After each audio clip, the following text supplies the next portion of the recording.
नमस्कार, मेरा नाम है मृत्युंजय और आप देख रहे हैं अमर उजाला। इस वक्त की सबसे बड़ी खबर, चैंपियंस फाइनल में पहुंच चुके हैं चैंपियंस ट्रॉफी के। भारत ने ऑस्ट्रेलिया को हरा दिया है। हमारे साथ मौजूद है सत्यम दुबे, उनसे बात करें और जानेंगे कि भारत की जो जीत है उसके सबसे ज्यादा मायने क्या है। जो चेस मास्टर विराट कोहली को कहा जाता है, वो 84 रन की जो पारी 2 विकेट गिरने के बाद आई, जिस तरह से मिडिल ऑर्डर में कोहली ने संभाला, जिस पारी को करीब 50 रन सिंगल डबल से लिए हैं विराट कोहली ने, बाउंड्रीज पे इतना ज्यादा भरोसा नहीं जताया, वो एक जो पारी विराट कोहली की थी, उस पर क्या कहना है सत्यम? देखिए, सबसे पहले भारतीय टीम फाइनल में पहुंची है, इसके लिए भारतीय टीम को, समस्त देशवासियों को बहुत बहुत बधाई। और जिस तरीके से भारतीय टीम ने आज का मुकाबला खेला है, निश्चित तौर पर भारतीय बल्लेबाजों के कंधों पर पूरा दारोमदार था और सबसे बड़ी जिम्मेदारी थी रोहित शर्मा और विराट कोहली की। रोहित शर्मा कुछ हद तक तो अपनी जिम्मेदारी संभालते हुए नजर आए, लेकिन विराट कोहली ने जिस तरीके की बैटिंग की है, जितनी तारीफ की जाए कम है। इसी को अनुभव कहते हैं मृत्युंजय, कि एक अगर वो आउट होने वाला शॉट देखें तो थोड़ी सी, अगर मैं ये कह सकता हूं कि वो शॉट जल्दबाजी कर गए थे, अगर उस पर भी वो आहिस्ता से रुक जाते तो सेंचुरी हो जाती। सेंचुरी तो अलग की बात है, शायद वो मुकाबले को बिना आउट हुए ही ले जाते, जैसे पाकिस्तान के खिलाफ मुकाबला हुआ था, उस वहां सूझबूझ दिखाई थी। लेकिन इसके बावजूद भारतीय टीम जीती है तो सिर्फ विराट कोहली की इस बल्लेबाजी की बदौलत जीती है। और जिस तरीके से उन्होंने एंकर किया है, एक छोर को संभालना, जब आपके पास शुभमन गिल और रोहित शर्मा ना हो क्रीज पर, वहां विराट कोहली कंगारू जैसी टीम के सामने खड़े होना, इस परिस्थिति में कि हम नॉकआउट मुकाबले में है, मुकाबला अगर हमारे हाथ से चला जाए तो फिर हम बाहर भी हो सकते हैं इस टूर्नामेंट से, उसके बावजूद विराट कोहली ने जिस तरीके से बल्लेबाजी की और सामने अपने दूसरे एंड पर खड़े बल्लेबाज को भी समझाते हुए उन्होंने जिस तरीके से टीम को आगे लेकर आए वो इस पूरे मैच में, बहुत ही शानदार। बिल्कुल सत्यम, बिल्कुल सही कहा आपने। जब 2 विकेट गिर गए, गिल और रोहित शर्मा पवेलियन पहुंच गए, श्रेयस अय्यर और विराट कोहली क्रीज पे थे। किस तरह से विराट कोहली ने श्रेयस अय्यर के साथ जो साझेदारी बढ़ाई आगे, श्रेयस अय्यर का भी बहुत बड़ा रोल था वहां पे। अगर एक विकेट तुरंत और गिर जाता तो शायद भारतीय टीम मुश्किल में आ जाती। देखिए, न सिर्फ श्रेयस अय्यर का तो इम्पोर्टेंस इस वक्त नंबर 4 की इतनी जबरदस्त है भारतीय टीम को, कि अगर नंबर 1 मिडिल ऑर्डर प्लेयर भी है। नंबर 4 की तलाश भारतीय टीम को बहुत लंबे अरसे से थी। एक समय युवराज सिंह थे, तब से युवराज सिंह के जाने के बाद वो जगह अभी तक भरी नहीं जा सकी थी, वनडे क्रिकेट में खासतौर से।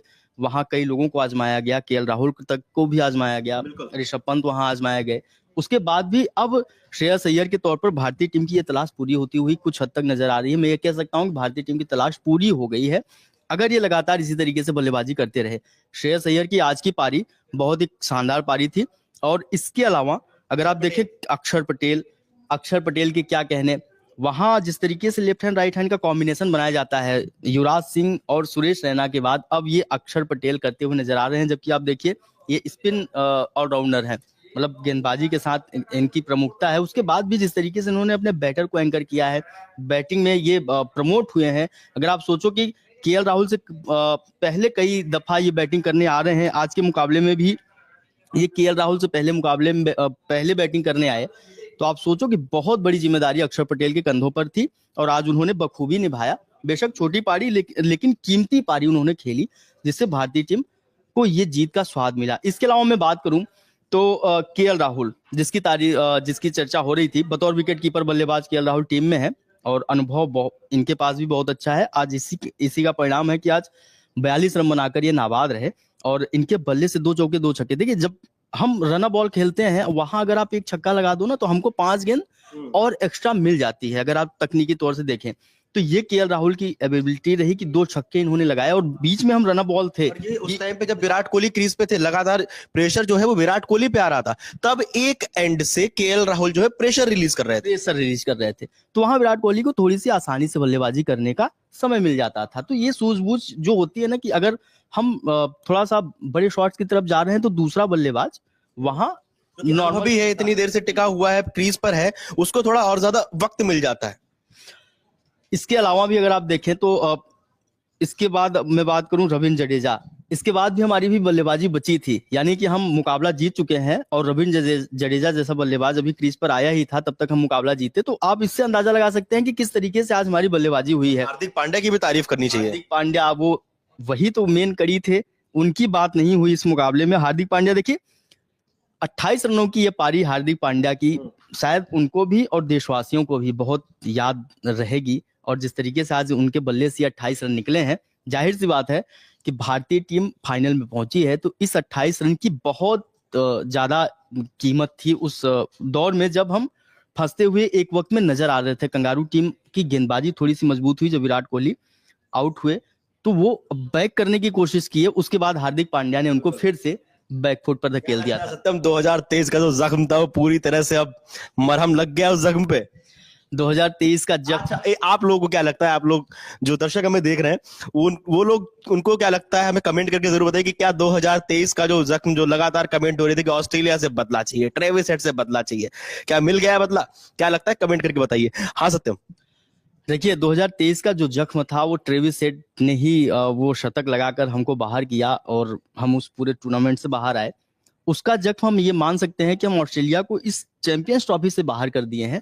और एक बदला तो एक तरीके से आप कह सकते हैं भारतीय टीम ने ले लिया है ऑस्ट्रेलिया से। लेकिन अब बड़ी बात यह है कि हम रोहित शर्मा और विराट कोहली को एक यादगार पल दें, एक यादगार लम्हा दें, क्योंकि अगला चैंपियंस ट्रॉफी लगभग 4 साल या आगे पीछे भी हो सकता है, इसके बाद ही आएगा। तो ये जरूरी नहीं कि रोहित शर्मा और विराट कोहली टीम में बने रहें। अब युवा खिलाड़ियों का आना और इनका उम्र अब धीरे धीरे नीचे जाना, इनका उम्र बढ़ना, तो थोड़ा सा ये है कि अब अगर हम चैंपियंस ट्रॉफी जीतते हैं तो ये पाकिस्तान से हमारे पास आएगा। एक बड़ा एडवांटेज ये होगा कि मेजबान से हम चैंपियंस ट्रॉफी अपने घर लाने में सफल होंगे, और रोहित और विराट के लिए स्पेशली हम एक तोहफा दे पाएंगे, पूरी भारतीय टीम। बिल्कुल सत्यम, पूरी भारतीय टीम रोहित विराट को तोहफा दे पाएगी, क्योंकि ये वही दौर है जो 2011 के वर्ल्ड कप में एक बार वीरेंद्र सहवाग और सचिन तेंदुलकर वाला था। एकदम, चूंकि वो वर्ल्ड कप का एक अलग 2011 का जो वर्ल्ड कप खेला गया था वो अपने आप में, वो जीत के बाद किस तरह से कंधे पे सचिन को उठा के ग्राउंड के चक्कर लगाना, युवा खिलाड़ी, उसमें विराट कोहली युवा खिलाड़ी थे, कंधे पर सचिन तेंदुलकर बैठे थे। आज उस सीनियर विराट कोहली को एक तोहफा देने के लिए भारतीय टीम के पास इससे बेहतर आईसीसी का इवेंट नहीं हो सकता है, क्योंकि अभी वर्ल्ड कप थोड़ा आगे है और उम्मीद करते हैं कि विराट कोहली अभी खेलें कुछ दिन और रोहित शर्मा भी। लेकिन अब जिस तरीके से युवाओं का आगे आना और इनका उम्र और इनके प्रदर्शन पर लगातार सवाल उठना, जाहिर सी बात है अभी रन आ रहे हैं तो कोई बात नहीं, लेकिन थोड़ा सा अगर अब डाउन होंगे तो वहां से इनको बैक करना थोड़ा मुश्किल होगा। सत्यम, कुछ भी कह लो, सवाल उठते हैं, लेकिन सवालों का जवाब जब रन से दिया जाता है तो सब सारे आलोचकों की बोलती बंद हो जाती है। चाहे विराट कोहली की बात की जाए, 84 रन उस समय पे आना, रोहित शर्मा की बात की जाए, जिस तरह से रोहित शर्मा ने मोमेंटम दिया, एक स्टार्ट दिया, अब जाहिर सी बात है लगातार स्टार्ट देते आ रहे हैं वो। इस स्टार्ट के साथ साथ रोहित शर्मा की जो कप्तानी है, उनकी कप्तानी की बदौलत आप अभी फाइनल में पहुंचे हैं, तो रोहित शर्मा के योगदान को कम थोड़ी ना आंका जा सकता है। और रोहित शर्मा का जो इंपॉर्टेंस अभी टीम में है, शायद इनका रिप्लेसमेंट और विराट कोहली का रिप्लेसमेंट भारतीय टीम को ढूंढने में भी वक्त लगेगा। और वहां इन दोनों खिलाड़ियों की जगह किसको सेट किया जाएगा, इस बात को लेकर भी बहुत लंबा मंथन होगा। उसके बाद ही समझ में आ पाएगा कि रोहित और विराट का रिप्लेसमेंट कौन है, क्योंकि दावेदार कई हैं। जिसके बदले से रन निकल रहा है 1-2 मैचों में, तो हम मान लेते हैं कि नहीं, अब ये अगली पीढ़ी का नेतृत्व करेगा भारतीय टीम में। लेकिन रोहित और विराट का रिप्लेसमेंट ढूंढना थोड़ा सा मुझे लगता है बीसीसीआई को और बीसीसीआई मेंबर्स को बहुत चुनौती होने वाली है आने वाले वक्त में। शायद आपको एक वो वीडियो याद होगा जब सचिन तेंदुलकर से किसी एक इवेंट में पूछा गया था कि अगर आपके कोई रिकॉर्ड तोड़ता है तो आपको कैसा लगेगा, तो बोले टूट जाए कोई दिक्कत नहीं, लेकिन कोई भारतीय तोड़े। तो दोबारा उनसे पूछा गया कि क्या लगता है किससे उम्मीद है, तो उन्होंने बोला कि यही इसी बैठक में बैठे हुए लोग हैं, सचिन और विराट। क्या लग रहा है कि वो जो विरासत संभाली है इन लोगों ने?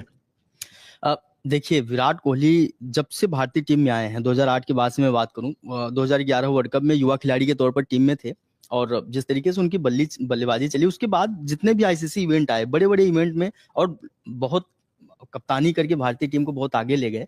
मुझे याद है सौरव गांगुली के बाद विराट कोहली ही एक ऐसे एग्रेसिव कैप्टन थे भारतीय टीम में, जो ये बोलते थे कि हमको टेस्ट मुकाबला जीतना है। इस अप्रोच के साथ वो मैदान पर उतरते थे। एक गांगुली की बात थी कि हमको लड़ना नहीं, हमको जीतना है, और दूसरा विराट कोहली थे कि हम किसी भी कीमत पे टेस्ट मुकाबला जीते। तो ये तो उनकी कप्तानी की योग्यता है। इसके अलावा अगर आप बल्लेबाजी की बात करें तो आज की बल्लेबाजी ही सबसे बड़ा उदाहरण है कि जब आपको जरूरत हो, जब बड़े मुकाबले हो, तो सीनियर खिलाड़ियों के जो है कंधे पर दबाव बढ़ जाता है, और अगर वो दबाव सीनियर खिलाड़ी बहुत अच्छे तरीके से हैंडल कर ले तो आज का नतीजा जो आया है, हमेशा से यही विराट कोहली के बल्ले से आता रहा है। बिल्कुल, जब पाकिस्तान के खिलाफ विराट ने सेंचुरी लगा के मैच जिताया था, तो लगातार दर्शक हमारे कमेंट कर रहे थे कि जहां मैटर बड़े होते हैं वहां कोहली खड़े होते हैं। ये जो स्लोगन था, ये पूरे भारत में भी अगर आप देखें सोशल मीडिया का ये पार्ट रहा, और भारतीय टीम अभी जिस तरीके से चल रही है, जिस तरीके से आगे बढ़ रही है, विराट कोहली और रोहित शर्मा के कंधों पर अभी जिम्मेदारी बहुत ज्यादा है, अपनी अगली पीढ़ी को लेकर भी और इस पीढ़ी को लेकर भी दोनों चीजें सोचने की जरूरत है। विराट कोहली को लेकर देखिए आने वाले समय में रोहित शर्मा विराट कोहली किस तरीके से भारतीय टीम को एंकर करते हैं। बिल्कुल, अगर रोहित शर्मा विराट कोहली जी, मैं अपने दर्शकों को थोड़ा सा समरी बताऊं पूरे मुकाबले की, तो अभी हम बात कर रहे हैं विराट कोहली और रोहित शर्मा की बल्लेबाजी की, लेकिन अगर आप ये देखें भारतीय टीम जीती किस वजह से, क्योंकि विकेट जो था वो शुरुआती दौर में थोड़ा सा मदद कर रहा था गेंदबाजों को, उसके बाद विकेट थोड़ा स्लो हुआ, फिर जो विकेट था आप भी अंदाजा लगाए होंगे कि वहां बल्लेबाजी करना आसान था, गेंदबाजी कहने की कोई बात ही नहीं है। उसके बाद भी भारतीय गेंदबाजों ने ऑस्ट्रेलियाई टीम को 264 रनों पर ढेर किया, उसमें योगदान गेंदबाजों का सबसे ज्यादा था और भारतीय क्षेत्र रक्षक यानी फील्डरों का। गेंदबाजों की बात करें, जिस तरीके से गेंदबाजी को लीड किया है मोहम्मद शमी ने, पिछले मुकाबले में शायद इनको विकेट नहीं मिला था अगर मुझे सही याद है, लेकिन इस मुकाबले में उन्होंने पिछले मुकाबले की भी गेंदबाजी कर दी है।